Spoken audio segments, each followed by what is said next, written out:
নয়তো বাংলাদেশ মসজিদ মিশন সারা দেশেই কাজ করেছে, এটার কোনো বাধা বিপত্তি হয় না।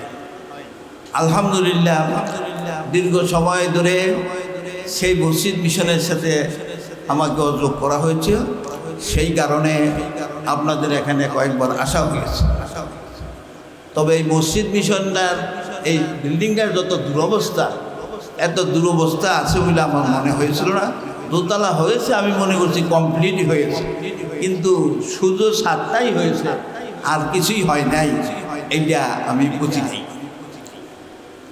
আমার মনে হয় মসজিদের টাকাতে ওর মধ্যে লোকের অভাব থাকার কথা না। বাংলাদেশ সবাই এতিম মিসকিন, সবাই গরিব, সবাই মসজিদের সাথে জড়িত, নামাজ পড়তে আসেই, সুতরাং মসজিদের কথা সবাই স্মরণ থাকে। যতই ডেইলি স্টার, প্রথম আলো আর যা কিছু আছে, ওরা যতই ওদের মতো করে নিউজ পাবলিশ করুক, কিন্তু 5.5 লক্ষ মসজিদে অন্তত 5.5 লক্ষ মেম্বার আমাদের মিডিয়া আছে, এবং যতদিন পর্যন্ত এই মিডিয়াগুলো আমাদের থাকবে, ওই শুক্রবার দিন 20 মিনিটই হোক, আধা ঘন্টাই হোক, আর 1 ঘন্টাই হোক, অনেক সাজানো গোছানো আলোচনাই হোক, অথবা বিক্ষিপ্ত কিছু কথাবার্তাই হোক, কম হোক আর বেশি হোক, সব জায়গায় তো একরকম হবে না। কিন্তু আমি মনে প্রাণ বিশ্বাস করি, যতদিন পর্যন্ত এই মিডিয়াগুলো থেকে তাওহীদের কথা, রিসালাতের কথা, দ্বীনের কথা, শরীয়তের কথা, আখিরাতের কথা উচ্চারিত হবে, নাস্তিকরা যতই ষড়যন্ত্র করুক, বামরানরা যতই চেষ্টা করুক, সেকুলাররা যতই ধান্দা করুক, ওরা এই জাতিকে গণহারে কিছুতেই বেঈমান বানাতে পারবে না। আমাদের এই মেম্বারগুলো অত্যন্ত শক্তিশালী। অনেক সময় মূল মিডিয়ার চাইতে শাখা মিডিয়া বেশি দামি হয়ে যায়। আমরা জুলাই আন্দোলনে দেখেছি মূল মিডিয়ার কয়টা মিডিয়ার ভূমিকা ছিল, অনেকে তো এই খবরগুলো তুলে ধরতো না, কিন্তু সোশ্যাল মিডিয়া এতটা শক্তিশালী হয়ে গিয়েছিল, ওই মূল মিডিয়ার ধার ধারতো না। আলহামদুলিল্লাহ অনেক ক্ষেত্রে এই মসজিদগুলো এমন কিছু ভূমিকা পালন করে এখনো পর্যন্ত। এদেশে যখন ইসলামের নামে কথা বলা তো দূরের কথা, টুপিওয়ালা দাড়িওয়ালাদেরকে রাস্তাঘাটে টেনে হিসেবে অপদস্থ অপমানিত করা হতো, ইসলামের নামে কোনো প্রতিষ্ঠান সেদিন আর রাখা যেত না, সব দাঁড়িয়ে দেওয়া হতো। সেই সময় মসজিদ মিশন প্রতিষ্ঠিত হলো এজন্য যে এদেশের সকল মসজিদকে মসজিদের নববীর আদলে হিদায়াতের মার্কাজ রূপে গড়ে তুলে দেশকে অপরাধ মুক্ত করা, দেশকে মানবিক দেশে পরিণত করা, সর্বোপরি মানুষের মাঝে ইসলামের রুহানিয়াত পয়দা যদি করা যায়, তাহলে জীবনের সফলতা পাওয়া যাবে। যে উদ্দেশ্যে, যে মাকসাদে মসজিদ মিশন গঠিত, জামাত ইসলামী বাংলাদেশ যে কায়দায় কাজ করতেছে, লোকে এই কঠিন কাজটা পছন্দ করে না, না করলেও এটাই সাহাবায়ে কেরামের পদ্ধতি। অন্য কোনো পদ্ধতিতে ইসলাম জাগরণ সম্ভব নয়। এই জন্যে শর্ট কথায়, ছন্দহীন কায়দায় এই 2 কথা আমি বললাম। আমার জীবন, বাকি জীবন এই কাফেলার সাথে কাটাতে চাই, আল্লাহ যেন কবুল করেন। বাংলাদেশ মসজিদ মিশন এটা non government organisation, registered NGO. বাংলাদেশের এনজিও যে সেকশন রয়েছে সেখান থেকেও এটা রেজিস্টার্ড। এটা গঠিত হয়েছে 1973 সনে 25 নভেম্বর। জনাব আলাউদ্দিন আল আজহারি মরহুম এবং তার কিছু বন্ধু বান্ধব নিয়ে এটা শুরু করেছিলেন। 1973 সন। এটা বাংলাদেশ ছিল যুদ্ধ বিধ্বস্ত, মানুষ ছিল অর্ধাহারে অনাহারে, অভাব অনটনের মধ্যে। 1 কেজি লবণের দাম হয়েছিল 60 থেকে 100 টাকা। বাজারে চাল পাওয়া যেত না, আর পাইলেও তার চড়া দাম। অনেকে দেখা যায় চালের সাথে মিষ্টি আলু কুচিয়ে তারপরে তারা ভাত রান্না করেছে, কচু শাক সিদ্ধ করে খেয়েছে, অর্ধাহারে অনাহারে কাটিয়েছে। এই সুযোগে অমুসলিম যত এনজিও আছে তাদের চোখ পড়লো সেই বাংলাদেশের উপরে। যেহেতু বাংলাদেশ দ্বিতীয় বৃহত্তর মুসলিম দেশ, কাফির মুশরিকেরা বিভিন্ন ধর্ম অবলম্বী হলেও ধর্মীয় ক্ষেত্রে তারা আলাদা আলাদা আছে, কিন্তু একটা ইস্যুতে কিন্তু তারা এক। তা হলো ওয়াদ্দু লাউ তাকফুরুনা কামা কাফারু ফাতাকুনুনা সাওয়া। তারা যেমন কাফের, মুসলমানদেরকেও তারা কাফের বানাইতে চায়, সমান সমান হতে চায়। তারা সেই সুযোগটাকে গ্রহণ করেছিল। সেই সময় আলাউদ্দিন আল আজহারি মরহুম এবং তার ফ্রেন্ড সার্কেল তারা চিন্তা করলেন, অন্তত আমরা যতটুকু পারি মুসলমানদের পাশে আমরা কিছু ত্রাণ সামগ্রী নিয়ে দাঁড়িয়ে যাই, তাদের একটু খোঁজ খবর নিই। তখন এই মসজিদ ভিত্তিক এই সংগঠনটি কায়েম হয়েছে এবং তারা 3 দফা কর্মসূচি নিয়ে শুরু করেছে। দাওয়াত, তাবলীগ, এরপরে তানজিম, তারবিয়াত সংগঠন, আর একটা হলো কিভাবে মসজিদ ভিত্তিক মানুষকে একীভূত করা যায়, সমাজ সেবা, সমাজ সংস্কার। পরবর্তী পর্যায়ে এরই একটা পার্ট হিসাবে আবার গ্রহণ করেছে আমরু বিল মারুফ নাহি আনিল মুনকার। এভাবেই বাংলাদেশ মসজিদ মিশন চলছে। বাংলাদেশের প্রতিটা জেলায় এর কমিটি আছে এবং বিভিন্ন প্রতিষ্ঠান আছে, শিক্ষা প্রতিষ্ঠান আছে, মসজিদ আছে।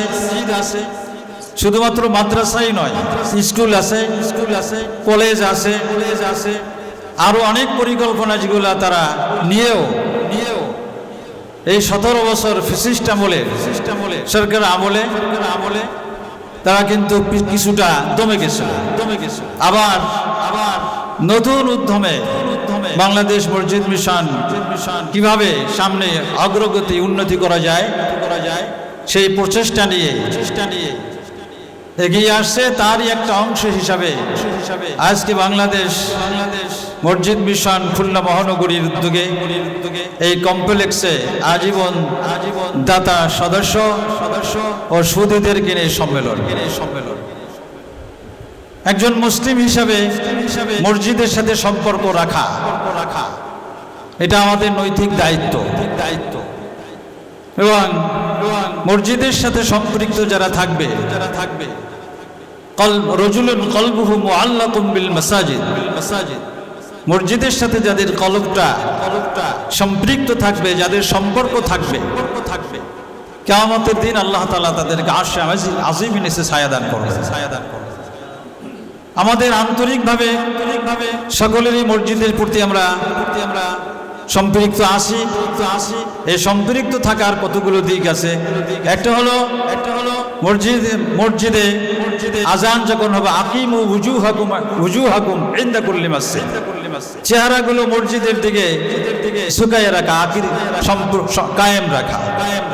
সাথে সাথে মসজিদের উন্নতি, মুসল্লিদের কল্যাণ কিভাবে হয়, মসজিদের কনস্ট্রাকশন সহ যাবতীয় সব দিকেই আমাদের লক্ষ্য রাখা প্রয়োজন। আর বিশেষ করে এই বাংলাদেশ মসজিদ মিশন ইকামতে দ্বীনের একটা পার্ট হিসাবে আছে।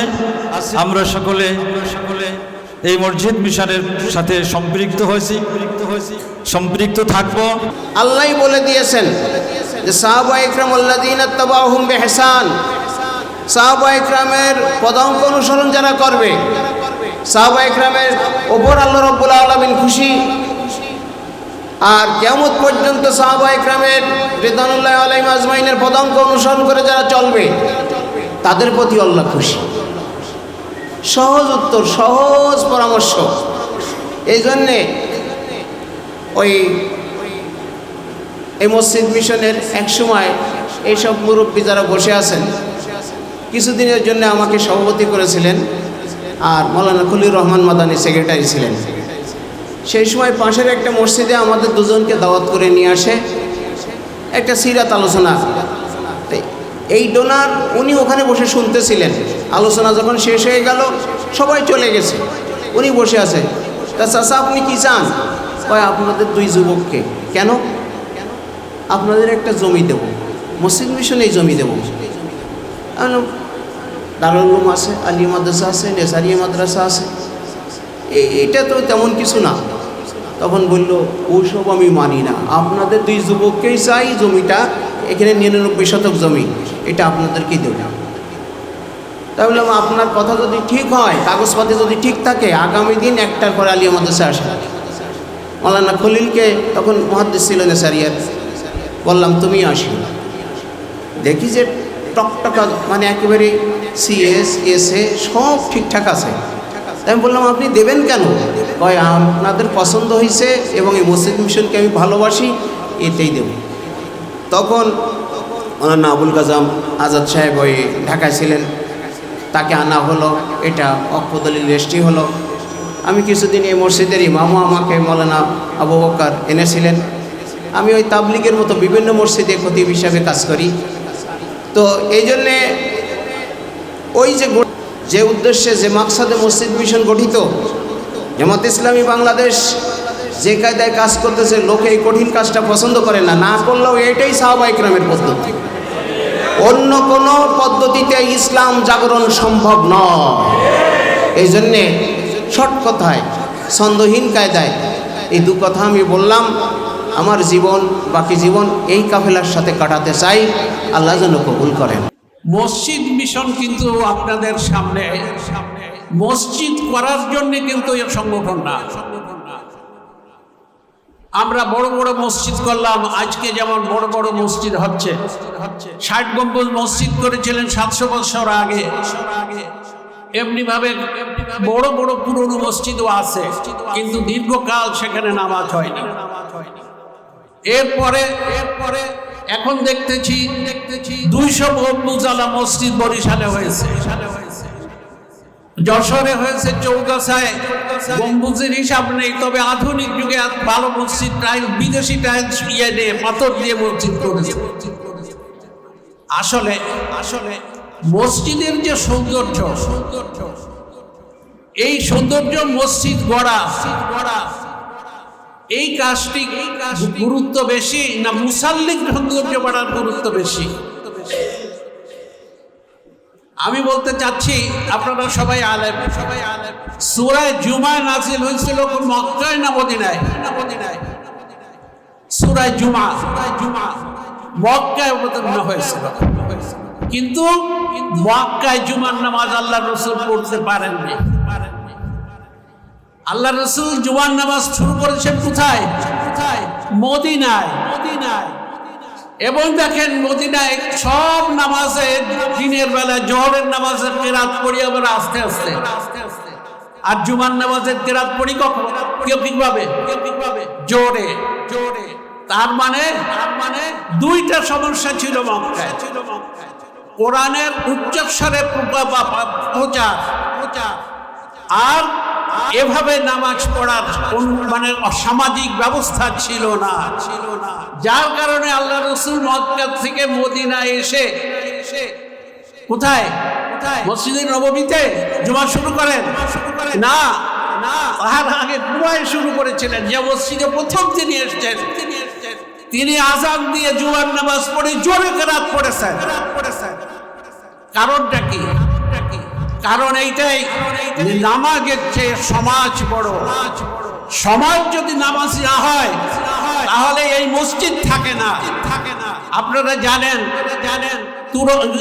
তুরস্কে সাফুরা মসজিদ কতদিন বন্ধ ছিল? 100 বছর বন্ধ ছিল। বর্তমানে এরদোগান এসে সেই মসজিদের তালা খুলেছে। আমি ইতিহাস সব দেশের এইরকম অবস্থা, অত দূর আমি যাব না। বর্তমানের অবস্থা প্রতিবেশী দেশের দেখেন। আমাদের 30 কোটি মুসলমান যে দেশে বাস করে, সে দেশের মসজিদগুলো বন্ধ করে দেওয়া হচ্ছে, বুলডোজার দিয়ে ভেঙে দেওয়া হচ্ছে প্রকাশ্য দিবালোকে। ওসব দেশে তো বন্ধ, তালা বন্ধ ছিল, এরা মসজিদ ভেঙে দিচ্ছে। তা আমরা মসজিদ মিশন মানে এ নয় যে আমরা বড় বড় অট্টালিকা করব, পাথর দিয়ে বানাবো, সৌন্দর্য বানাবো। আল্লাহ রাসূল বলেছেন মানে শেষ জামানার কথা, মাসাজিদুহুম আমিরাতুন ওয়া হিয়া খারাবুম মিনাল হুদা। মসজিদ হবে কেমন? বড় বড় অট্টালিকা সৌন্দর্যমণ্ডিত, কিন্তু মুসাল্লি থাকবে না। আজকে আমাদের দেশে মসজিদের সংখ্যা বেশি না কম না বেশি? 50 বছর আগে 50 বছর তুলনার আগে মাদ্রাসা মসজিদের সংখ্যা অনেক বেশি, কিন্তু আমাদের দেশে যে দেশের 91% মুসলমান, সে দেশের মসজিদেও নামাজে স্বাধীনভাবে কোরআনের কথা বলা প্রকাশ্যভাবে বাধা আসছে। কি আসছে না? আমি মিথ্যে কথা বলতেছি? প্রকাশ্যভাবে বাধা আসছে যে মসজিদের মধ্যে কোনো ভিতরে কোনো রাজনীতির কথা হবে না। আরে কোরআনের কথা বললি সেটা রাজনীতি হয়ে যায়। কথা বললেন? এই জন্যে আসলে দেখুন, মসজিদ তৈরির আগে মুসাল্লি তৈরি করতে হবে। এই মুসাল্লি তৈরি মানে কি? আল্লাহ তাআলা কালামে হাকিমের মধ্যে কি স্পষ্ট করে বলেছেন, ইয়া আইয়ুহাল্লাযীনা আমানু দুখুলু ফিস-সিলমি কাফা ওয়া লা তাত্তাবিউ খুতুওয়াতিশ শাইতান। আপনারা জানেন, ব্যাখ্যা দেওয়া লাগবে না। যে কি বলছেন? যে ইসলামের সব বিধানের মধ্যে তোমরা প্রবেশ করো। আমরা একটি বিধানকে বেছে নিয়েছি, কোনটা? নামাজ। এই নামাজের জন্য আমাদের সব টাকা পয়সা দাওয়াত সব নামাজের জন্য, কিন্তু নামাজের সমাজ প্রতিষ্ঠার জন্য আমাদের দাওয়াত নাই। আমরা মনে করি 20 লক্ষ টাকা খরচ করে একটা মসজিদ বানাইছে, আমার আখিরাতে নাজাত হয়ে গেল। আর আরো সহজে করি, একবার সুবহানাল্লাহ বললে জমিন থেকে আসমান পর্যন্ত সওয়াব পরিপূর্ণ হয়ে যায়। সহিহ হাদিস। আমরা এই সব কামাই করতে চাই, আর অথচ আল্লাহ রাব্বুল ইজ্জত বললেন, হাল আদুল্লুকুম আলা তিজারাতিন তুনজিকুম মিন আযাবিন আলীম তুমিনুনা বিল্লাহি ওয়া রাসূলিহি তুজাহিদুনা বিআমওয়ালিকুম ওয়া আনফুসিকুম। তোমার সম্পদ দিয়ে, তোমার জীবন দিয়ে তোমরা তোমার প্রচেষ্টা করো। যালিকুম খায়রুল লাকুম ইন কুনতুম তা'লামুন। যদি তোমরা বোঝো এটাই তোমাদের জন্য উত্তম। আমরা জান মাল দিতেও রাজি না, কি জান দিতে তো রাজি নাই, মাল দিতেও রাজি না। আল্লাহ বললেন যে এইটাই হচ্ছে জান্নাতে যাওয়ার রাস্তা। আমরা কিন্তু সে রাস্তা খুঁজি না, আমরা খুঁজি একবার সুবহানাল্লাহ বললে জমিন আসমান হয়ে যাবে। কোনো পরিশ্রম নেই, কোনো ব্যয় নেই, ঘামও যাচ্ছে না, পয়সাও যাচ্ছে না, জীবন তো দূরের কথা। আমরা এইভাবে যদি চলি, আমাদের দেশের মসজিদও বন্ধ হবে ইনশাআল্লাহ একদিন। কি আমি ইনশাআল্লাহ দিয়ে বলতেছি, যদি আল্লাহ চায়। আমি আমার মানে মানে আমি বলতে পারি না ভবিষ্যতের কথা। এই জন্যেই মসজিদকে জিন্দা করা যেমন যে ফরজ, ঠিক তেমনি নামাজের জিন্দা, একটা ফরজকে কায়েম রাখার জন্য মসজিদ। আরে আল্লাহ রাব্বুল ইজ্জত তো আমাদের জন্য মসজিদ বানাতে বললেন নেই, সুযোগ দিয়েছেন। আমরা হিন্দুদের মধ্যে গির্জায় পূজা করি না, আমরা খ্রিস্টানদের মতো গির্জায় পূজা করি না, মন্দিরে পূজা করি না, হিন্দুদের মতো গির্জায় পূজা করি না, আমরা আমাদের ধর্মীয় অনুষ্ঠান প্যাগোডায় করি না। আমরা আল্লাহ জমিন, আল্লাহ রসুল বলেছেন আমার উম্মতের জন্য সমস্ত জমিনই মসজিদ, যে কোনো জায়গায় নামাজ পড়া যায়, যে কোনো জায়গায়। সুতরাং বিল্ডিং বানিয়ে যে বড় মসজিদ বানাতে হবে এটা কিন্তু ফরজ না, বরং ফরজ মুসাল্লি তৈরি করা, যারা এই জমিনে এই আল্লাহর বিধানকে, এই মসজিদকে সংরক্ষণ করতে পারবে। এই জন্যে আসুন আমরা এই সঠিক বুঝ এখান থেকে নেই, আর বুঝ অনুযায়ী কাজ করি। আমরা আল্লাহ রাব্বুল ইজ্জত কোরআনে হাকিমের মধ্যে স্পষ্ট করে বললেন, ওয়া লাকুম লা তুকাতিলুনা ফি সাবিলিল্লাহ ওয়াল মুস্তাদআফিনা মিনার রিজাল ওয়ান নিসা ওয়াল ফিলদানিল্লাযীনা ইয়াকুলুনা রাব্বানা আখরিজনা মিন হাযিহিল ক্বরিয়াতিল যালিমি আহলুহা ওয়াজআল লানা মিন লাদুনকা ওয়ালিয়্যা ওয়াজআল লানা মিন লাদুনকা নাসীরা। উলামায়ে কিরাম এই আয়াতটা কি শুধু তেলাওয়াতের জন্য না বাস্তবায়ন করার জন্য? আর এই যে আপনার নিপীড়িত পুরুষ, শিশু, মহিলা যাদের আত্মনাথ, শুধু বাংলাদেশে না, সারা পৃথিবীর কথা আল্লাহ বলেছেন। মুসলমান না সারা অমুসলিম আল্লাহর বান্দাদের কথা বলেছেন। এই কাজটি করা ফরজ কি আমার উপর, আপনার উপরে নয়? এই কাজটি আঞ্জাম দিতে গেলে, এই ফরজ আদায় করতে গেলে আসলে একা করা যায় না। এই জন্যই রাসূল আকরাম সাল্লাল্লাহু আলাইহি ওয়াসাল্লাম আগে 13 বছর এই সমাজ পরিবর্তন করার কাজ করেছেন। রিসালাতের আগে, নবুয়তের আগেও তিনি সমাজ পরিবর্তন করেছেন। যখন হিজরত মানে ওহী নাযিল হওয়ার পরে মা খাদিজাতুল কুবরা রাদিয়াল্লাহু তাআলা আনহার কাছে গিয়ে বললেন আমি আমার জীবনের আশঙ্কা বোধ করছি। হাদিয়াতুল কুবরা কি বলেছিলেন? বুখারী শরীফের মুহাদ্দিসরা কোরআন কি বলেছিলেন? ওয়াল্লাহি লা ইউখজিকাল্লাহু আবাদা, কারণ আল্লাহ আপনাকে কখনোই আপনাকে অবদস্থ করবেন না। আপনি তো একটি সামাজিক কাজ করেন, এই সামাজিক কাজ যদি আমরা না করি আর আমরা যদি মনে করি যে সারা দুনিয়ার মানুষ নিপীড়িত মজলুম, তাদের সাহায্যের জন্য আমরা এগিয়ে না যাই, মসজিদে বেশি দোয়া করি, বড় বড় মসজিদ বাড়াই, আপনি বলেন আমরা আমাদের দেশের যে ইমামের সংখ্যা কি কম? ইমামের সংখ্যা কিন্তু কম না, মুসাল্লির সংখ্যা মানে বাড়তেছে দিন দিন, কিন্তু সমাজের দুরবস্থার সংখ্যাও কিন্তু বাড়তেছে। এই জন্যে আমরা প্রকৃতপক্ষে সমাজ গঠন করার জন্যে নামাজকে যেমন আমরা কায়েমের জন্য, নামাজ পড়ার জন্য মসজিদ বানাই, ঠিক তেমনি অন্যান্য আহকামের জন্যে বড় আহকাম হচ্ছে দিন কায়েম করা। সেখানে যদি পয়সা চাওয়া হয়, 20 লক্ষ টাকা খরচ করে মসজিদ বানাতে পারি, সেখানে 10টা টাকা দিতেও কষ্ট হয়। মহানগরীর এই সম্মেলন শুরু হলো।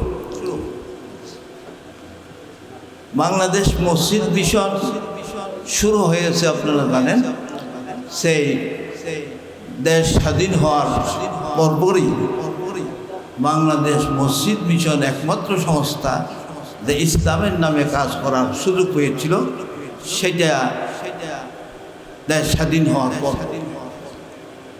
মৌলানা আলাউদ্দিন আল আজহারি সাহেবকে আপনারা চিনতেন, ঢাকা আলিয়া মাদ্রাসার হেড মৌলানা ছিলেন। প্রফেসর গোলাম আজম সাহেবের ভগ্নিপতি ছিলেন। তখন তিনি ইংল্যান্ডে, সেখান থেকে ওনাকে চিঠি লিখেছিলেন যে আপনি এত বড় আলেম, বাংলাদেশে আপনি আছেন, সেই দেশে ইসলামের কিছু কাজ করা যায় কিনা চিন্তা ফিকির করেন। তো উনি তো পলিটিক্যাল কোনো লোক নন, তো তিনি বলছেন যে কি করা যেতে পারে, যে একটু পরামর্শ দিলে আমি। উনি বললেন যে আমার মনে হয় এখন তো ইসলামের কোনো কাজ কাম চলছে না বাংলাদেশে, তাই আপনি যদি শুরু করেন আমার মনে হয় সাড়া পাওয়া যাবে। এই জন্য ইসলামের কোনো নামে না নিয়ে মসজিদ মিশন, মসজিদ থাকুক, মিশন শব্দ সবাই ব্যবহার করছে, সুতরাং মসজিদ মিশন নামে করা যায় কিনা, তাহলে দাওয়াতি কাজ করা যাবে। এরপর তিনি শুরু করলেন। আলহামদুলিল্লাহ বেশ কিছুদিন এই কাজ চলল এবং তার নামে মোটামুটি সারা পড়ল। এই মসজিদ মিশনের নামে কাজ শুরু হয়েছে। সেই মসজিদ মিশনের কাজ খুলনায়ও চলেছে, বেশ ভালো দমে চলেছিল। বেশ সারা দেশেই, বাংলাদেশে আনাচে কানাচে মসজিদ মিশন নামে কাজ চলেছে। মসজিদ মিশনের সমাজ কল্যাণমূলক কাজ হলো যে এতিম মিসকিন তাদেরকে সহযোগিতা করা, লেখাপড়া করতে পারে না তাদেরকে লেখাপড়া করার ব্যবস্থা করা, যারা বিয়ে শাদীর ব্যবস্থা হয় না তাদের বিয়ে শাদী করতে হয়। এইসব কাজ সারা দেশেই মোটামুটি হয়েছে। বেশ কয়েকটি শাখাও গঠন হয়েছিল। সেই শাখাগুলিতে কাজ চলেছিল সব সারা দেশেই। সেই মসজিদ মিশনের কাজ আজও চলছে, কিন্তু মাঝে মাঝে যেমন করোনার সময় একটু ব্রেক হয়েছে, আবার এই দেশে যে কিছু জিহাদ আন্দোলন ইত্যাদি হয়েছে, সেই কারণে কিছু সমস্যা সৃষ্টি হয়েছে। নয়তো বাংলাদেশ মসজিদ মিশন সারা দেশেই কাজ করেছে, এটার কোনো বাধা বিপত্তি হয় না। আলহামদুলিল্লাহ দীর্ঘ সময় ধরে সেই মসজিদ মিশনের সাথে আমাকে যোগ করা হয়েছে, সেই কারণে আপনাদের এখানে কয়েকবার আসা হয়েছে। তবে এই মসজিদ মিশনটার এই বিল্ডিংটার যত দুরবস্থা, এত দুরবস্থা আছে বলে আমার মনে হয়েছিল না। দোতলা হয়েছে, আমি মনে করছি কমপ্লিট হয়েছে, কিন্তু শুধু 7টাই হয়েছে, আর কিছুই হয় নাই, এইটা আমি বুঝি নাই। আমার মনে হয় মসজিদের টাকাতে ওর মধ্যে লোকের অভাব থাকার কথা না। বাংলাদেশ সবাই এতিম মিছিল, সবাই গরিব, সবাই মসজিদের সাথে জড়িত, নামাজ পড়তে আসেই, সুতরাং মসজিদের কথা সবাই স্মরণ থাকে। আমার বাসার সামনে এই 1-1.5 বছর একটা বিল্ডিং হয়ে গেছে বড়, ঢাকা শহরে। ছেলে বাইরে থেকেও টাকা দেয়, লোকেরাই টাকা দিয়েছে, সেই টাকাতে এই মসজিদ থেকে। এবং মসজিদের এই কাজ এটা চলমান বাংলাদেশে, এবং সবাই এই মসজিদ মিশনের সাথে জড়িত। সেই কারণে খুলনার মতন মহানগরীতে একটা মসজিদ এই দুরবস্থায় থাকবে, এটা খুব কষ্টদায়ক আমার কাছে। আশা করবো এই দুরবস্থা দূর হওয়ার জন্য এখানে যারা আছে তারাই মনে হয় যথেষ্ট, তারাই উদ্যোগ নিলে এটা দুরবস্থা দূর হয়ে যেতে পারে। আল্লাহ তাআলা তৌফিক দান করুন। এই ব্যাপারে আমাদের মৌলানা ওসামা সাহেব আছেন, উনি যদি এই ব্যাপারে কিছু বয়ান রাখেন তাহলে আশা করি যে এই দুরবস্থা দূর হয়ে যাব সহজে। বাংলাদেশ মসজিদ মিশনের সেক্রেটারি জেনারেল এখানে আছেন, তার খুলনা জেলায় তার বাড়ি, সেই হিসাবে আবু সামা সাহেবের বাড়ি, যার শ্বশুর বাড়ি শুনলাম যে যশোর, কাছেই খুলনা, কাজে শ্বশুর বাড়ির দরদ মানুষের বেশি থাকেই, কাজে এই জন্য দরদ দিয়ে যদি ওনারা আন্তরিকতার সাথে একটু চেষ্টা করে তাহলে ইনশাল্লাহ এই দুরবস্থা দূর হয়ে যাবে।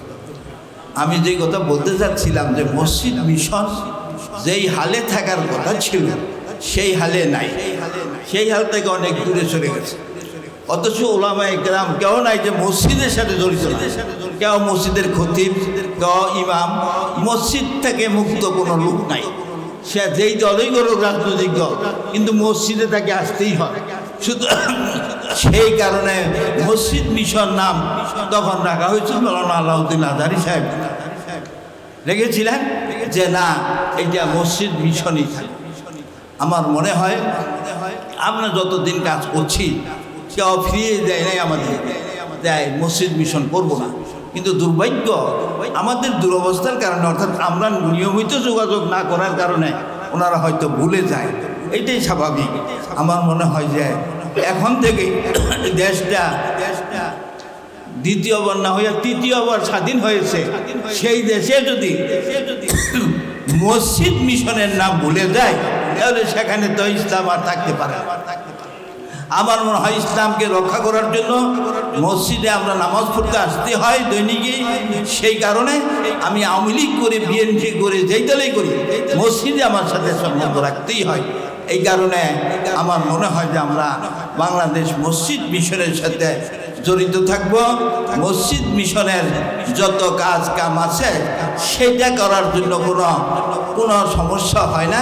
এই দেশে এত দুরবস্থা গেছে, কোনো সময়ে এই মসজিদ মিশন নিয়ে কোনো দুরবস্থার সৃষ্টি হয় না। আমি আশা করব এখানে যারা আছেন তারা তাদের ছেলে সন্তানদেরকে ফুরকানিয়া মাদ্রাসা আগে পড়ানো হতো, যেটা এই দেশের এনজিওলারা খুব বুদ্ধি করে সকালবেলায় ফুরকানিয়া চলে, সেই জন্য তারা তাদের স্কুলগুলিকে বাদ ফজর সকালবেলায় দিয়ে দিছে। এরপরে যাক কিছু কিছু প্রতিষ্ঠানে দুপুরবেলায় চালানো হয়, তো দুপুরবেলায় সকালবেলার মতন জমজমাট হয় না।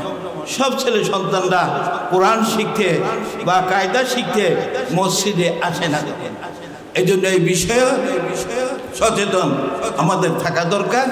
এখন যারা আছে তারা অনিসলামী দল যারা আছে সেই দলের চেয়ে খুব ভালো, ওই কথা বলবো না, কিন্তু তারা মুসলমানদের সাথে আছে, তাদের সাথে বিরোধী দল সব মুসলমান, সুতরাং তাদের সাথে থাইয়া একবারে নষ্ট হয়ে যাবে বা নষ্ট হইয়া যাক, এটা আমরা কামনা করি না। জিয়াউর রহমানের আওলাদ পর্যন্ত হিসাবে তারা ভালো মুসলিম থাকা উচিত, এই আশা করি। 3 নম্বর যেই কথা বলতে চাই যে মানুষকে এই দেশ যখন আবার স্বাধীন হলো, অর্থাৎ আমরা এই দুরবস্থাতে দূর হয়ে আমরা যখন এই অবস্থায় ফিরে আসলাম, যেই অবস্থাটা এখন আছে, তখন কিন্তু সবাই বলা বলি শুরু করেছিল যে কোরআনের শাসন এখানে প্রতিষ্ঠা হবে। জানি না কোরআনের শাসন প্রতিষ্ঠা হবে কিনা, তবে এই কথা ঠিক যে অমুসলমানি এখানে চলবে না ইনশাআল্লাহ। প্রতিবেশী দেশ যারা, তারা কখনো চায় নাই যে বাংলাদেশটা আলাদা হইয়া যাক। এখন যতটা শুনেছি যে তারা সরকারের সাথে যোগাযোগ করছে এবং সরকারও তাদেরকে লাইসেন্স দিচ্ছে। তবে তারা যে একাম করে গেছে, যে অপরাধ করে গেছে, যে জুলুম চালায় গেছে এই দেশের মুসলমানদের পরে, তারা এখানে এসে আবার বিরোধী কোনো কথা বলা, ইসলামের বিরুদ্ধে কোনো কথা বলার দুঃসাহস তারা করবে না ইনশাআল্লাহ। এই ব্যাপারে যদি আমরা সচেতন থাকতে পারি, আমাদের সন্তানদেরকে আমরা কোরআনের শিক্ষা দিতে পারি, কোরআনের সাথে সম্পর্ক সৃষ্টি করতে পারি, কোরআনকে রাসূল করিম সাল্লাল্লাহু আলাইহি ওয়াসাল্লাম যেভাবে এই রাষ্ট্রীয়ভাবে প্রতিষ্ঠা করেছিলেন সেইভাবে যদি প্রতিষ্ঠা করার আমরা চেষ্টা করি, ইনশাআল্লাহ এই বাংলাদেশ একটা ইসলামী রাষ্ট্র হবে, ইনশাআল্লাহ হবে। আমাদের সন্তানরা তবে যে দুরবস্থায় ছিল, যারা তারা অমুসলমানদের রাস্তায় চলে যাচ্ছিল, তার থেকে আল্লাহ হেফাজত করেছেন। এবং এই হেফাজত যারা করেছে, উদ্যোক্তা যারা ছিল, তারা কোনো রাজনৈতিক দলের নেতা না, তারা ছিল সাধারণ লোকজন। এই সাধারণ লোকজন যেন বুঝেছে যে যারা ময়দানে ছিল তারা তো আর নাই, এখন তো আল্লাহর উপরে তাওয়াক্কুল করে আমরাই ময়দানে আছি। সুতরাং আল্লাহ তাআলা আমাদের এই চেষ্টাকে বিফলে যেতে দিবে না। আল্লাহ তাআলা চেষ্টাকে তাদের বিফলে যাইতে দেয় নাই, তারা সফল হয়েছে এবং একটা ইসলামী রাষ্ট্র করার বুনিয়াদ তারা সৃষ্টি করে গেছে। আমরা আশা করব যে ইসলামী রাষ্ট্র করার জন্য যে ভূমিকা তারা রেখেছে এবং আমাদের উপরে যে দায়িত্ব তারা দিয়ে গেছে, এবং আমাদের এখানে যারা সাধারণ মানুষ আছে সবাই পরে এই দায়িত্ব এসে গেছে। এই জন্য সবাই মোটামুটি সংসদীয় জোরালো ভূমিকা পালন করছে। আমরা আশা করব এই দেশ আবার ইসলামী রাষ্ট্র হবে ইনশাআল্লাহ। কোরআন ও হাদিসের ইলম এখানে মানুষের কাছে প্রচারিত হবে, প্রসারিত হবে এবং মানুষ কোরআন ও হাদিস নিয়েই ব্যস্ত থাকবে। আমি যে কথাগুলি বলছি, মৌলানা ওসামা সাহেব এসেছেন আজকে, আমরা আশা করছি যে তার মাধ্যমে তিনি এলমে দ্বীনের দাওয়াতি কাজ করছেন। আমার বাংলাদেশেও এখানে খুলনাতেও তিনি এসেছেন। আপনারা হয়তো চিনেন নাই, আমার মনে হয় যে উনি যে ভূমিকা রাখবেন সেই ভূমিকার সাথে আমরা যে ভূমিকা রাখছি মসজিদ মিশন নিয়ে, এদের সাথে উনি একমত, তার সাথে কথা বলেছি। আমরা আশা করছি যে উনি এই মসজিদটাকে আরো যে ব্যবস্থায় পড়ে আছে তার থেকে মসজিদ সারা দেশে পৃথিবীতে মসজিদের মানুষ একটা সম্পর্ক মানুষের আছে, সেই জন্য মানুষ মসজিদকে ভালোবাসে, মসজিদে পাশক্ত আছে। এই জন্য এই অবস্থার সৃষ্টি করতে না পারলে এই মসজিদে মানুষ আসবে না, এবং সেই অবস্থার সৃষ্টি করা আমরা চেষ্টা করব ইনশাআল্লাহ। আপনাদের কাছে অনুরোধ করতে চাই যে বাংলাদেশ মসজিদ মিশন যেই কাজ করছে, এই কাজ আপনারা জানেন, সেই কাজগুলি আপনাদেরকে এখনে আবার তারা মসজিদ মিশন করবে, স্মরণ করাইয়া দিবে, আপনাদেরকে মাঠে ময়দানে নিয়ে কাজ করবে তারা। তাহলে এই মসজিদ এই দুরবস্থা দূর হয়ে নামাজি পরিবেশ, একটা মসজিদ এই সৌন্দর্য রক্ষা হবে তাদের। এই কথাগুলি বলে আমি আর কয়েকটা কথা বলে শেষ করতে চাই যে এই কমপ্লেক্সটা যিনি দিয়েছিলেন তিনি তার বিবি একজনও দুনিয়াতে নাই। দোয়া করি আল্লাহ তাআলা তাদেরকে জান্নাতুল ফিরদাউস নসিব করুন, পরকালের মেহমান হিসাবে কবুল করুন, আর তাদের এই খেদমতকে আল্লাহ তাআলা কবুল করুন। এবং আপনারা যারা আছেন তাদের কাছে দায়িত্ব দিয়ে গেছেন, আমরাও ঢাকার থেকে আসি আপনাদের এই সহযোগিতা করার জন্য। নাহলে এই বয়সে ঢাকার থেকে দৈনিক আইসা আবার দৈনিক চলে যাওয়া এটা খুব কঠিন অবস্থায়ও তার দায়িত্বের কথা মনে করেই আমরা ঢাকা থেকে আসি। আমি আশা করব যে সবাই মিলে এই কমপ্লেক্স থেকে একটা ঈদগাহ আছে, এখানে এতিমখানা আছে, মসজিদ আছে, মক্তব আছে, আমরা চেষ্টা করব মাদ্রাসাটা দাখিল করা যায় কিনা, এবং হেফজখানা আছে দাখিল করা যায় কিনা, এই চেষ্টা আমরা করব। আমি আশা করি সবাই মিলে এই খুলনা মহানগরীতে এই মাদ্রাসা, এই মসজিদ, এই কমপ্লেক্স করা এটা খুব কঠিন বিষয় না, এটা সহজ বিষয়। কিন্তু উদ্যোগ নেওয়া দরকার, স্যাক্রিফাইসে কোরবানির মাত্রা থাকা দরকার। আমরা সবাই দুনিয়া থেকে চলে যাব, এই মসজিদ মাদ্রাসা এই জমিন থেকে যাবে। আল্লাহ তাআলা আমাদেরকে এই মসজিদের, এই মাদ্রাসার, এতিমখানার খেদমত করার তৌফিক দেয় এবং একটা ভালো কমপ্লেক্স, যে এই কমপ্লেক্সে অনেক দূর থেকে সন্তানরা এসে পড়াশোনা করতে পারে, এমন একটা কমপ্লেক্স যেন আমরা করতে পারি, সেই তৌফিক কামনা করে আপনারা কষ্ট করে এসেছেন, সেই জন্য আপনাদেরকে মুবারকবাদ দিয়ে এবং বাংলাদেশে এই পরিবেশে আমরা এই কমপ্লেক্সটাকে আল্লাহর কাছে কবুলিয়াতের পর্যায়ে নিয়ে যেতে পারি। আল্লাহ এই তৌফিক দান করুন। والسلام على سيد المرسلين وعلى آله وصحبه ومن اهتدى بهدايته واستنى بسنته إلى يوم الدين. أما بعد فقد قال الله سبحانه وتعالى في القرآن الكريم: أعوذ بالله من الشيطان الرجيم بسم الله الرحمن الرحيم ادخلوا في السلم كافة آمنت بالله. বাংলাদেশ মসজিদ মিশন ঐতিহ্যবাহী খুলনা মহানগরীর আজকের গুরুত্বপূর্ণ সুধী সমাবেশের সংগ্রামী সভাপতি হাফেজ মাওলানা মুহাদ্দিস আবু বকর সিদ্দিক, এতক্ষণ আমরা বক্তব্য শুনছি। আজকের প্রধান অতিথি বর্ষিয়ান আলিমে দ্বীন শাইখুল হাদিস উস্তাদুল আসাতিজা ঐতিহ্যবাহী তামিরুল মিল্লাত কামিল মাদ্রাসা সকল ক্যাম্পাসের, অভিন্ন ক্যাম্পাসের সফল প্রিন্সিপাল,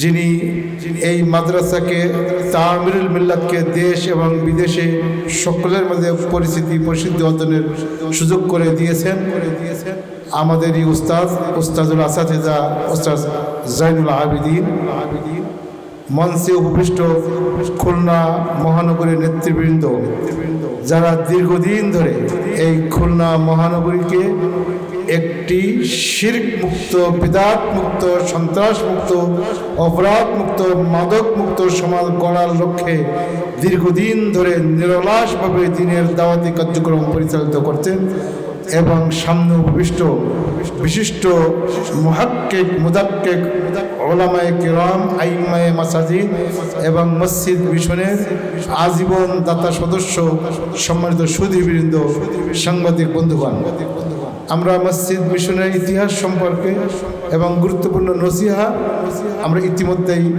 আজকের প্রধান অতিথি থেকে আমরা পেয়েছি এবং সামনে আরও আজকের প্রধান বক্তা যিনি বিশিষ্ট আলেমে দ্বীন আল্লামা আলী হাসান ওসামা, যিনি ভাইরাল বক্তা, উনি আমাদের সাথে সময় দেওয়ার জন্য আজকে এখানে এসেছেন, ওনাকে আন্তরিক ধন্যবাদ। বিশেষ করে যে বিষয়টি একটু আমরা নতুন করে স্মরণ করতে চাই, এই পৃথিবীর বুকে সর্বপ্রথম যে স্থাপনা ছিল সেটি একটি মসজিদ। ইন্না আউওয়ালা বাইতিন উদিআ লিন-নাস লাল্লাযী বিবাক্কাতা মুবারাকা। এই পৃথিবীর ইতিহাসে, পৃথিবীর সৃষ্টির ইতিহাসে, দুনিয়া গঠনের শুরুতে সর্বপ্রথম যে স্থাপনা ছিল সেটি একটি মসজিদ, মসজিদে বাইতুল্লাহ, পবিত্র কাবা ঘর। যুগের পর যুগ, শতাব্দীর পর শতাব্দী, যুগের পরিক্রমায় নবী এবং রসুলগণ যেখানে গিয়েছেন, যেখানে আবির্ভূত হয়েছেন, যেখানে প্রেরিত হয়েছেন আল্লাহর পক্ষ থেকে আদিষ্ট হয়ে, সেখানে সর্বপ্রথম নিজের ঘর বাড়ি তৈরি করার পরিবর্তে প্রথমে যে জিনিসটি তারা স্থাপন করেছিলেন সেটি ছিল মসজিদ। অতীত ইতিহাস বাদ দিয়ে আমাদের বর্তমান যুগেও বিশ্বনবী মুহাম্মদুর রাসূলুল্লাহ সাল্লাল্লাহু আলাইহি ওয়াসাল্লামের সময় থেকেও যদি আমরা আসি, বিশ্বনবী সাল্লাল্লাহু আলাইহি ওয়াসাল্লাম আল্লাহ তাআলার নির্দেশে পবিত্র মক্কা থেকে মদিনা মুনাওয়ারায় যখন হিজরত করছিলেন, রাস্তায় কোবা পল্লীতে 3 দিন তিনি সেখানে রাত যাপন শুরু করলেন। এই 3 দিনের অবস্থানের সময়ে যদিও অবস্থান করেছেন আবু আইয়ুব সাহাবী রাদিয়াল্লাহু তাআলা আনহুর বাড়িতে, তার বাড়িতে অবস্থান করার পরেও তিনি সেখানে এমন একটি উদ্যোগ নিলেন, আল্লাহ তাআলার ইশারায় একটি মসজিদ নির্মাণ করলেন। সেখানে কয়দিন থাকা লাগবে, কতক্ষণ থাকতে হবে, এরপর আবার সেই মদিনা মুনাওয়ারা যেতে হবে, এই 3 দিন অবস্থানের সময়ও তিনি একটি মসজিদ নির্মাণ করে পৃথিবীবাসীর জন্য, আপনার আমার জন্য, দুনিয়াবাসীর জন্য, কিয়ামত পর্যন্ত মুসলিম উম্মাহর জন্য এবং সমস্ত ন্যাশনালের জন্য একটি মাইল ফলক দাঁড় করিয়ে গেলেন যে মুসলিম উম্মাহ সবখানে হিদায়াতের মার্কাজ রূপে মসজিদ নির্মাণ করবে, মসজিদ আবাদ করবে, মসজিদের সংগঠিত করে সেখানে দ্বীনি ও সামাজিক সমস্ত কার্যক্রম পরিচালিত করবেন। এই জিম্মাদারি ঘাড়ে দিয়েই তিনি মসজিদে কুবা তৈরি করলেন এবং সেখানে একটি আকর্ষণ সৃষ্টি করে দিলেন। আপনি আপনার ঘর থেকে, আপনার হোটেল থেকে, আপনার বাড়ি থেকে পবিত্র হয়ে ওযু করে এই মসজিদে যে যদি 2 রাকাত সালাত আদায় করে, তাহলে একটি কবুল উমরার সওয়াব হবে। মান তাতাহহারা ফি বাইতিহি সুম্মা আতা মসজিদ কুবা ফায়ুসাল্লি রাকাতাইন তা'দিলু কা আজরি উমরাতিন। বাসা থেকে, হোটেল থেকে যারা উমরায় যান, হোটেল থেকে যদি কেউ ওযু করে এই মসজিদে এসে 2 রাকাত সালাত আদায় করে, একটি উমরার সওয়াব হয়ে যাবে। এই যে বরকত আমাদেরকে আকর্ষণ সৃষ্টি করলেন যে মানুষ মসজিদের প্রতি আগ্রহশীল, দায়িত্ববান, যত্নবান, সচেতন সতর্ক হবে। এরপর সেখান থেকে আসলেন পবিত্র মদিনা মুনাওয়ারায়। সেখানে এসে যেহেতু সেখানেই অবস্থান করতে হবে, কিন্তু ফ্যামিলির সবাই তো মক্কায়, সেখানে কোথায় খাবেন, কোথায় থাকবেন, কোথায় ঘুমাবেন, সমস্ত চিন্তা বাদ দিয়ে সাহাবীদের আবু বকর সিদ্দিক রাদিয়াল্লাহু তাআলা আনহু সহ পরামর্শ করে 2টি এতিম বাচ্চার, 2টি এতিম ছেলের জায়গা খরিদ করে কিনে নিয়ে খেজুর পাতা চাটাই দিয়ে বেড়া দিয়ে একটি মসজিদ নির্মাণ করলেন এবং বললেন যে এই মসজিদ যদি ইয়ামান পর্যন্ত যায় সেটিও আমার মসজিদ হয়ে যাবে। এবং বলা হলো এই মসজিদে যদি কেউ সালাত আদায় করে তাহলে 1 লক্ষ রাকাত, অথবা অন্য হাদিসে আসছে 50,000 রাকাত সালাতের সমকক্ষ সওয়াব সে পেয়ে যাবে। এই যে মসজিদের প্রতি আকর্ষণ সৃষ্টি করে দিলেন, ইহুদিরা বলা বলি করলো ছোট্ট খেজুর পাতা আর মাটির কাদা মাটি দিয়ে তৈরি করে একটি মসজিদ করলো, আর সেটি নাকি দুনিয়ার সর্ববৃহৎ মসজিদ তারা ঘোষণা দিচ্ছে। এই যে কসরুল মুদাইয়াক বলে তারা ঠাট্টা করতেছিল, আজকে যে দেখুন প্রায় 30 লক্ষ মুসল্লি এক জামাতে সালাত আদায় করতে পারে। ইহুদিরা ঠাট্টা করছিল, আজকের সেই ঠাট্টার চ্যালেঞ্জ মোকাবেলায় আপনি লক্ষ্য করুন মসজিদের চাতানে যেখানে একটি স্টান আছে, আবার আস্তে করে ডানা মিলিয়ে দেয়, তার নিচেও মানুষ সালাত আদায় করে। 30 লক্ষ মুসল্লি এক জামাতে সালাত আদায় করার সুযোগ পায়। এই সেই মসজিদের নববী। তার ধারাবাহিকতায় যুগের পরিক্রমায়, যুগ পরিবর্তনের পাশাপাশি সাহাবায়ে কেরাম, তাবেঈন, তাবেঈন, মুজাহিদিন, যিনি যে দেশে গিয়েছেন, যে সমাজে গিয়েছেন, যে রাষ্ট্রে গিয়েছেন, সেখানে যে তারা প্রথমে তাঁবু গেড়ে সালাত আদায়ের জন্য মসজিদ নির্মাণের উদ্যোগ নিয়েছেন। আমাদের বাংলাদেশে এখন প্রায় 5.5 লক্ষ মসজিদ। সকল মসজিদ কেউ কেউ মনে করে সৌদি আরব, কুয়েত, কাতার থেকে টাকায় দেয়, মানুষ মসজিদ তৈরি করে। সর্বসাকুল্যে 16 থেকে 18,000 মসজিদ বিদেশিদের টাকায় এদেশে হয়েছে। 20,000 হলো, 20,000 মসজিদ বিদেশিদের টাকায়, আর বাকি 5.5 লক্ষ মসজিদ আপনার আমার পকেটের টাকা। আরো মজার বিষয়, একজন যে মসজিদ দিল ওনার বাপের নামে, মায়ের নামে, দাদার নামে, ফুফুর নামে, নিজের নামে, স্ত্রীর নামে, সৌদি, কুয়েত, কাতার, তাদের কিন্তু ইনকাম আপনার আমার মতন 10 বিঘা, 5 বিঘা, 100 বিঘা জমিন আছে এমনটি নয়, অথবা ব্যাংক ব্যালেন্স আছে 50 কোটি টাকা ট্যাক্স দিয়ে। ওরা করে কি, আরবদেরকে তো আমরা দেখেছি, বড় বড় ব্যবসায়ীরা আছে, সে আলাদা জিনিস, তারা দানও তেমন করে না, কিন্তু যারা দান করে তাদের সারা বছর, বিশেষ করে হজের সময়ে, সৌদি আরবের কথা শুনেন, হজ এবং উমরার সময় তাদের ইনকাম, ওই যে বাড়ি ভাড়া বা কিফালাত দেয়, তার এই ইনকাম চিন্তা করে হজ থেকে উমরা পর্যন্ত খরচ চলতে পারলে হলো, উমরা থেকে পরবর্তী হজ পর্যন্ত খরচ চলতে পারলে হলো। তার আয়ের সিংহভাগ দিয়ে একটি মসজিদ কিন্তু তারা বিভিন্ন দেশে দেশে তৈরি করতেছে। তারা যে কুরবানি পাঠায়, এই কুরবানি কিন্তু তার কুরবানি সে আমাদের দেশে খেতে পারি, ওরা খেতে পারে না, গরিব দেশগুলোতে দিয়ে দেবে। তাদের দানের এই মানসিকতা, তাদের কিন্তু আপনার আমার মতো এত ব্যাংক ব্যালেন্স থাকে না। তাদের চিন্তা হলো একটি মসজিদ যদি তৈরি করে দেয়, 18-20 হাজার মসজিদ যা হয়েছে, ম্যাক্সিমাম একটু খবর নিয়ে দেখেন, ওই সংস্থাগুলো তো এদেশে ঘোরাফেরা করে, ওই সংস্থার যারা এমডি চেয়ারম্যান আছে তাদের মাধ্যমে তাদের মালিকদের খোঁজ নিয়ে আমরা জেনে দেখেছি, তাদের কিন্তু আপনার আমার মতন 50 বছর পরে কি খাবো এই চিন্তা থাকে না। কথাটি এর জন্য বললাম, আসুন আমরা আমাদের মসজিদ আমরা করবো ইনশাআল্লাহ। যুগে যুগে সাহাবায়ে কেরাম, নবী রাসূলগণ, তাবেঈন, উলামায়ে কেরাম মসজিদ কেন্দ্রিক জীবন গড়েছেন, এবং মসজিদে নববী এখন যেখানে প্রায় 30 লক্ষ বনি আদম ভিতরে বাইরে উপরে মিলে সালাত আদায় করেন, এই মসজিদে নববী তখন বর্তমান বিশ্বের বিভিন্ন উন্নত দেশে সভ্য সমাজে, আধুনিক দেশ সমূহে, এবং যারা দুনিয়া মানুষকে যারা ঘুরিয়ে বেড়াচ্ছে সেই সমস্ত দেশে মিনিস্ট্রিয়াল যত কার্যক্রম চলছে, এই সকল মিনিস্ট্রিয়াল কার্যক্রম চলেছে মসজিদে নববী কেন্দ্রিক। আমরা সেজন্য বলি, যে ইমামের ইমামতিতে সালাত আদায় হয়, এই ইমামের ইমামতিতে সমাজের সকল কর্মকাণ্ড আমরা পরিচালিত করতে চাই।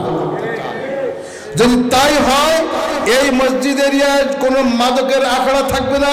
এই ইমামের ইমামতিতে মুসল্লি, সভাপতি, সেক্রেটারি, মুসল্লি সবাই মিলে যৌথভাবে এই মাদক উচ্ছেদ অভিযানে নেমে যাবে। মসজিদের কোনো মুসল্লি বেনামাজি থাকবে না, মসজিদ এরিয়ায় কোনো মানুষ বেনামাজি থাকবে না, মসজিদ এরিয়ার চাঁদাবাজি থাকবে না, মসজিদ এরিয়ায় কোনো যুবক সন্ত্রাসের সাথে যুক্ত হবে না, মসজিদ এরিয়ার কোনো মানুষ কোনো অন্যায়ের সাথে যুক্ত হবে না। যদি বাংলাদেশের 5.5 লক্ষ মসজিদের ইমাম, মুয়াজ্জিন, খতিবগণ ঐক্যবদ্ধভাবে সিদ্ধান্ত নেয়, সন্ত্রাসের ব্যাপারে জিরো টলারেন্স এখন বিশ্বের দেশে দেশে ঘোষিত হচ্ছে। আমাদের সেই একই কথা বিশ্বনবী সাল্লাল্লাহু আলাইহি ওয়াসাল্লাম 1500 বছর আগে ঘোষণা দিয়েছেন, লা ইরহাবিয়াতা ফিল ইসলাম, ইসলামের নামে ইসলাম কোশ্চিন কালো, ইসলামের সন্ত্রাসের ব্যাপারে জিরো টলারেন্স।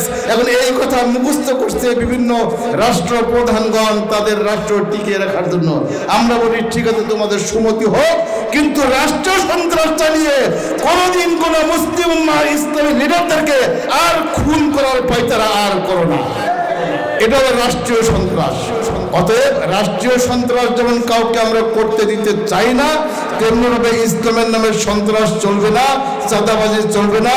এই সমাজকে দুর্নীতিমুক্ত, সন্ত্রাসমুক্ত, অপরাধমুক্ত, চাঁদাবাজমুক্ত, মাদকমুক্ত করে আধুনিক মানবিক সমাজ গঠন করার জন্য বাংলাদেশ মসজিদ মিশন 1973 সালে প্রতিষ্ঠা হয়ে এ দেশকে ইসলাম ইসলামের নামে যখন মানুষ কথা বলতে পারতো না এদেশে যখন ইসলামের নামে কথা বলা তো দূরের কথা, টুপিওয়ালা দাড়িওয়ালাদেরকে রাস্তাঘাটে টেনে হিঁচড়ে অপদস্থ অপমানিত করা হতো, ইসলামের নামে কোনো প্রতিষ্ঠান সেদিন আর রাখা যেত না, সব দাঁড়িয়ে দেওয়া হতো। সেই সময় মসজিদ মিশন প্রতিষ্ঠিত হলো এজন্য যে এদেশের সকল মসজিদকে মসজিদের নববীর আদলে হিদায়াতের মার্কাজ রূপে গড়ে তুলে দেশকে অপরাধ মুক্ত করা, দেশকে মানবিক দেশে পরিণত করা, সর্বোপরি মানুষের মাঝে ইসলামের রুহানিয়াত পয়দা যদি করা যায় তাহলে জীবনের সফলতা পাওয়া যাবে।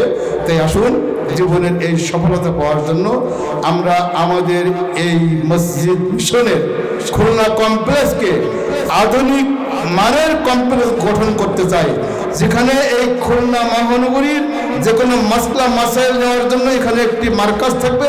সেই মার্কাজে মহানগরীর সকল মানুষ এসে ছুটি আসবে। এখানে একটি ভালো একটি গবেষণা কেন্দ্র থাকবে। এই গবেষণা কেন্দ্রে আজকের আলেম ওলামা পীর মাশায়েখগণ যারা এসেছেন তারা মাঝে মাঝে এসে বসে চায়ের জন্য চা চক্র করবেন, মানুষ এসে তাদের সাথে এসে গল্প গুজব করে কিছু রুহানি ফায়দা নেবে। এখানে একটি হেফজখানা, এতিমখানা, ইবতদায়ী মাদ্রাসা রয়েছে। এই মাদ্রাসাগুলোকে মানে পৌঁছে বিশেষ করে আমাদের উস্তাদ বলে গেলেন যে একটি দাখিল মাদ্রাসা করার। আমরা যদি উদ্যোগ নেই ইনশাল্লাহ আমরা পারবো। মানুষ পারলে আমরা কেন পারবো না?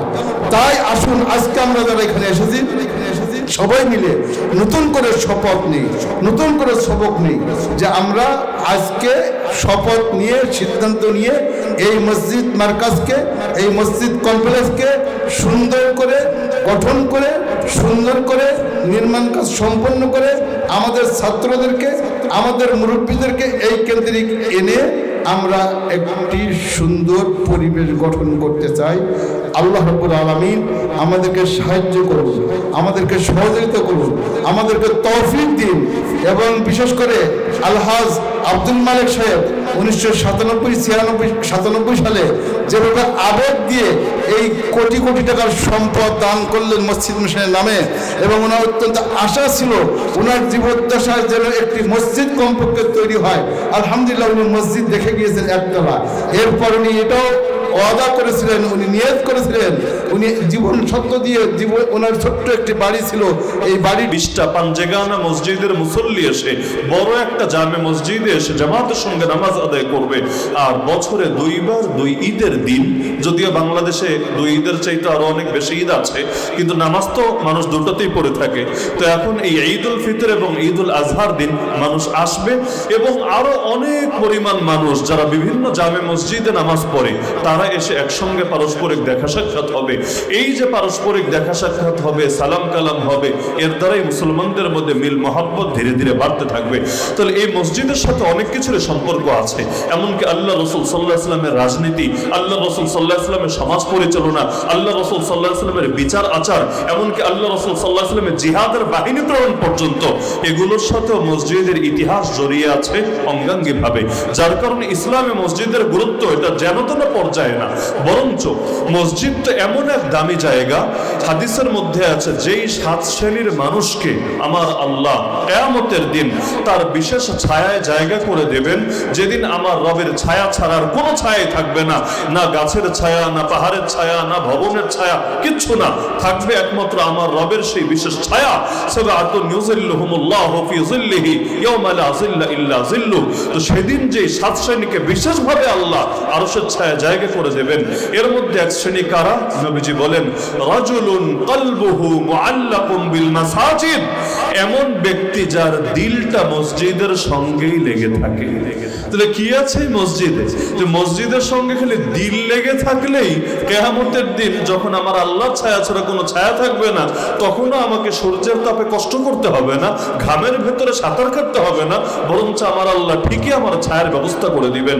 এমনকি নবীজি বলেন আহাব্বুল বিলাদি ইলাল্লাহি মাসাজিদুহা, আল্লাহর নিকট সবচাইতে প্রিয় জায়গা, জমিনের মধ্যে যত জায়গা আছে এর মধ্যে সবচাইতে প্রিয় জায়গা হলো তার মসজিদ সমূহ। ওয়া আবগাদুল বিলাদি ইলাল্লাহি আসওয়াকুহা, আর আল্লাহর নিকট সবচাইতে অপছন্দনীয় জায়গা হলো বাজার সমূহ। এমনকি জমিনের মধ্যে সর্বপ্রথম যে ঘরটা নির্মিত হয়েছিল সেটাও ছিল একটা মসজিদ। ইন্না আউওয়ালা বাইতি উযিআ লিন-নাস আল্লাযী বিবাক্কাতা মুবারাকা ওয়া হুদাল লিল আলামিন। এমনকি সহিহ বুখারীর রিওয়ায়াত অনুসারে এর 40 বছর পরে দ্বিতীয় আরেকটা মসজিদ নির্মিত হয়েছে। এই যে মসজিদে কাবা শরীফ নির্মিত হলো বাইতুল্লাহ, এর 40 বছর পর আরো একটা মসজিদ নির্মিত হয়েছে যেটা হলো আল মসজিদুল আকসা। তাহলে এই যে মসজিদের ধারাবাহিকতা সেখান থেকে সূচনা হলো, আলহামদুলিল্লাহ এখনো পর্যন্ত চলছে। এমনকি নবী ইব্রাহিম এবং নবী ইসমাইল আলাইহিস সালাম যখন পুনর্নির্মাণ করলেন, করার পরেও আল্লাহর কাছে বিশেষ কিছু দোয়া করেছিলেন এবং আল্লাহ রাব্বুল আলামিন তার সেই দোয়া কবুল করেছিলেন। এমনকি আমার নবীকে আল্লাহ যাতে প্রেরণ করেন বিশেষ কিছু দায়িত্ব দিয়ে, এই দোয়াটাও কিন্তু নবী ইব্রাহিম আলাইহিস সালাম করেছিলেন এই মসজিদের খেদমত করার পরে। প্রথমে দোয়া করেছেন রব্বানা তাকাব্বাল মিন্না ইন্নাকা আনতাস সামিউল আলিম। হে আমাদের রব, আমল তো একটা করলাম কিন্তু আপনি কবুল না করলে আমলের কোনো দাম নাই। হে আমাদের রব, আপনি আগে আমলটা কবুল করেন, আপনি সব শোনেন সব জানেন। অতুবা আলাইনা ইন্নাকা আনতাত তাওয়াবুর রহিম, আমাদের তওবা কবুল করেন, আমাদেরকে মাফ করে দেন, আপনি তওবা কবুলকারী, আপনি চির দয়ালু। এরপর আল্লাহকে বললেন রব্বানা ওয়াবআস ফীহিম রাসূলাম মিনহুম, এই জাতির ভেতরে তাদের মধ্য থেকেই একজনকে রাসূল হিসেবে প্রেরণ করেন। মানে আসমানের ফেরেশতাকে রাসূল হিসেবে পাঠাবেন এমন না, এই মানুষের ভেতর থেকেই একজন মানুষকে আপনি রাসূল হিসেবে প্রেরণ করেন। ইয়াতলু আলাইহিম আয়াতিহি, যিনি তাদেরকে আপনার আয়াতগুলো তেলাওয়াত করে করে শোনাবেন। ওয়া ইউআল্লিমুহুমুল কিতাবা ওয়াল হিকমা, শুধু আরবি কোরআন শুনিয়ে শেষ করবেন না, বরং কিতাবের ইলম শিক্ষা দিবেন, হিকমত শিক্ষা দিবেন। ওয়া ইউযাক্কিহিম, এবং শুধু তাদেরকে শুনিয়ে আর শিখিয়ে শেষ না, তাদের ভেতরটাকে পরিশুদ্ধ করবেন, যাতে এমন ভাবে পরিশুদ্ধ আত্মা তারা লাভ করে যেখানে কুফর নাই, যেখানে শিরিক নাই, যেখানে বেদাত নাই, যেখানে ভণ্ডামি নাই, যেখানে জাহেলিয়াত নাই। এরকম পূর্ণাঙ্গ মানব হয়ে তারা যাতে আপনার কাছে আসতে পারে। কারণ জান্নাত পবিত্র জায়গা, পবিত্র ছাড়া কেউ সেখানে ঢুকতেও পারবে না। দুনিয়াতে কারো গায়ে যদি নোংরা লাগা থাকে, আসার সময় ম্যানহোলের ঢাকনা খোলা ছিল, দেখে নাই বৃষ্টির দিন পড়ে গেছে, ঢাকা শহরে এরকম মাঝে মাঝে হয়।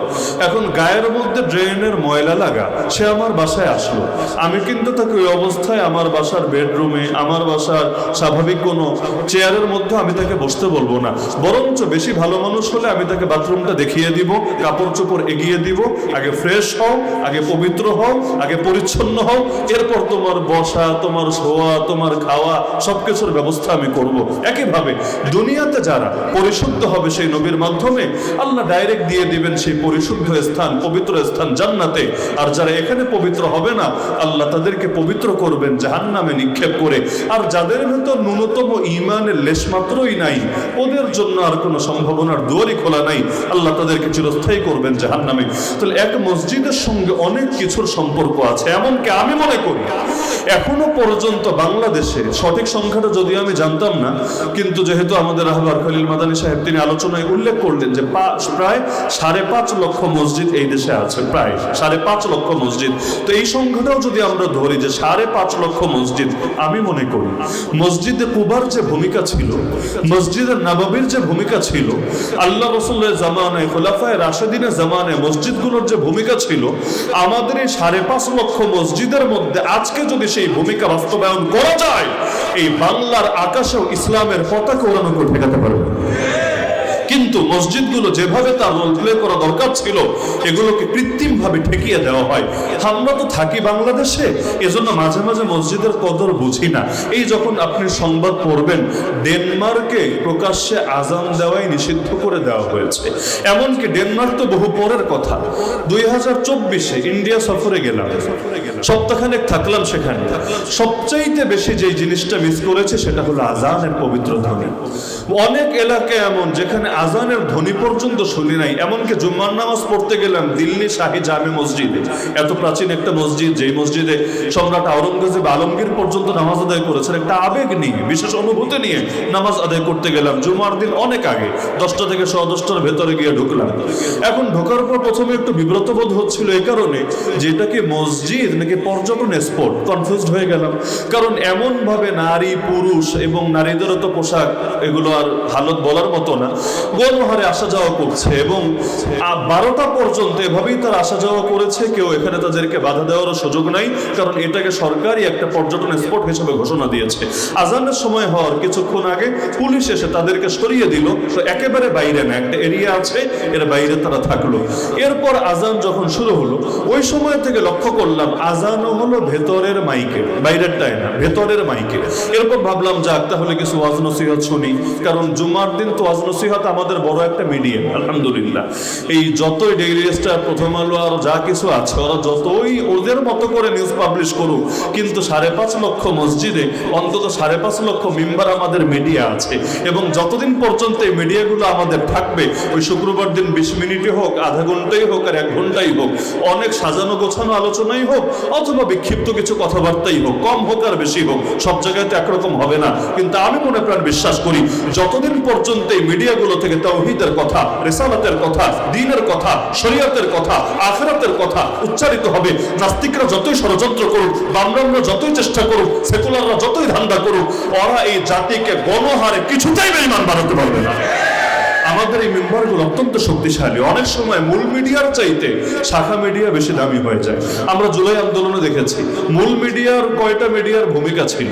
অনেকে তো এই খবরগুলো তুলে ধরতো না, কিন্তু সোশ্যাল মিডিয়া এতটা শক্তিশালী হয়ে গিয়েছিল ওই মূল মিডিয়ার ধার ধারতো না। আলহামদুলিল্লাহ, অনেক ক্ষেত্রে এই মসজিদগুলো এমন কিছু ভূমিকা পালন করে এখনো পর্যন্ত, যদিও মাঝে মাঝে অনেকে অনেক রকম ক্লিক লাগানোর চেষ্টা করে, মসজিদের ইমামদের খুতবা নিয়ন্ত্রণ করার, মাহফিলে বক্তাদের বক্তব্য নিয়ন্ত্রণ করার বহু রকম চেষ্টা তারা করে থাকে, আল্লাহ হেফাজত করুন।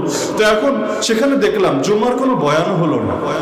আমার পাশে এক মুসল্লি বসলো, সে বলল হুজুর আমি 18 কিলো দূর থেকে জুম্মা পড়তে এসেছি। আমি বললাম কেন? একটা বিশেষ জায়গা দেখার জন্য? বলল না, আপনাদের জন্য বিশেষ, কারণ আপনারা থাকেন এক দেশে, দেখতে এসেছেন। আমাদের জন্য বিশেষ না, আমরা তো ছোটবেলা থেকে এগুলো দেখে বড় হয়েছি। বললাম তাহলে 18 কিলো দূর থেকে কেন? বললো হুজুর আমাদের আশপাশে কয়েক গ্রামে উগ্র হিন্দুত্ববাদীরা জুম্মার নামাজ আর পড়তে দেয় না, তো যার কারণে বাধ্য হয়ে এই দূরেই আসা লাগে। এরপর দেখলাম খুতবা হলো, খুতবা খুব সংক্ষিপ্ত ভাবে লিখিত ফরম্যাট আছে, পাঠ করলো, এরপর নামাজ পড়ে শেষ করে দিল। আফসোস হলো সেখানে বসে যে আসলে বাংলাদেশে মসজিদগুলোর যে কদর, এটা এখানে বসে আমরা টের পাই না, কিন্তু আরেক জায়গায় গিয়ে যখন আমরা শূন্যতা অনুভব করি তখন এই জিনিসগুলো আমরা অনুভব করতে পারি। আলহামদুলিল্লাহ, এই জাতি সবাই যে খুব বেশি কোটিপতি এমনও না, আবার আমরা রাষ্ট্র হিসাবেও যে উচ্চবিত্তের রাষ্ট্র এরকমও তো কোনো ব্যাপার না, বরঞ্চ আমরা এখনো তো উন্নত রাষ্ট্র হতে পারি নাই, কোনোদিন পারবো কিনা আল্লাহ ছাড়া কেউ জানে না। কিন্তু আলহামদুলিল্লাহ, মসজিদের কথা বললে, মাদ্রাসার কথা বললে, দ্বীনের কথা বললে, যে হাজারপতি এখনো লাখপতিও হতে পারেনি, আলহামদুলিল্লাহ এখনো এমন বহু আবু বকর আছে, এখনো এমন বহু ওমর আছে, এখনো এমন বহু ওসমান আছে, যে কেউ তাদের সম্পদের কেউ 25%, কেউ 50%, এমনকি কেউ 100% দেওয়ার পর্যন্ত মানসিকতা রাখে। আমরা লম্বা টাইম এগুলোর সাথে যেহেতু জড়িত, এমন অভিজ্ঞতা আছে। মাদ্রাসায় কাজ শুরু করেছি, এক ভাই তার বোনের কানের দুল এনে দিয়েছে, কানের দুল। বললাম এটা কি জন্য? বললো আমার বোনের বড় স্বপ্ন এখানে সে ডোনেশন করবে, কিন্তু তার তো কোনো ক্যাশ টাকা নাই, কিন্তু তার দিল তো মানছে না। এখন এইটা ছিল তার বিয়ের উপহার, এটাই সে দিয়ে দিয়েছে। শুনে আমি বললাম ভাই এটা আমার কাছেও জিনিসটা একটু আবেগে লাগছে। আল্লাহ তো আমাদেরকে যা দিয়েছে চলবে ইনশাআল্লাহ, মানুষরা দান করছে, অবলীলায় দান করছে। তা আপনার এই একটু বোনের যেহেতু বিয়ের উপহার এবং বিয়ের স্মৃতি, এটা থাক, আমরা তার জন্য দোয়া করব, তার কথা ঘোষণাও করে দিব ইনশাআল্লাহ, কিন্তু এটা আপনি তাকে ফিরিয়ে দেন। বললেন যে হুজুর দেখেছে, এরপর ফিরিয়ে দিয়েছে। আমার সামনে ফোন দিল, ওদিক থেকে দেখে কান্নাকাটি শুরু হয়ে গিয়েছে যে আজকে আমার ক্যাশ নাই বলে আমাকে একটু দ্বীনের খেদমতের সুযোগ দিবে না, আমাকে একটু শরীক করবে না। সুতরাং এটা যদি তিনি না নেন, আমি আল্লাহর কাছে বিচার দিব। আমি মনে করব আমি একটা দ্বীনের খেদমত করতে চেয়েছিলাম, কিন্তু আমাকে করতে দেয় নাই।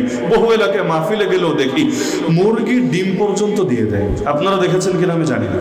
মুরগির ডিম, গাছের লাউ, নিজের পালা হাঁস মুরগি এগুলো পর্যন্ত দান করে দেয়। তো হুজুর আমার টাকা নাই, এগুলো দিলাম, নিলামে বিক্রি করে এরপর আপনি আল্লাহর ঘরের খেদমতে লাগান। তো আলহামদুলিল্লাহ, পকেটের টাকা কম থাক আর বেশি থাক, কিন্তু আল্লাহ তাআলা এমন একটা দিল দিয়েছেন, বিশেষ করে নারীদেরকে এমন একটা দিল দিয়েছেন আলহামদুলিল্লাহ, যারা মাদ্রাসা মসজিদের জন্য অবলীলায় নিজেদের সবকিছু কোরবান করতেও দ্বিধা করে না।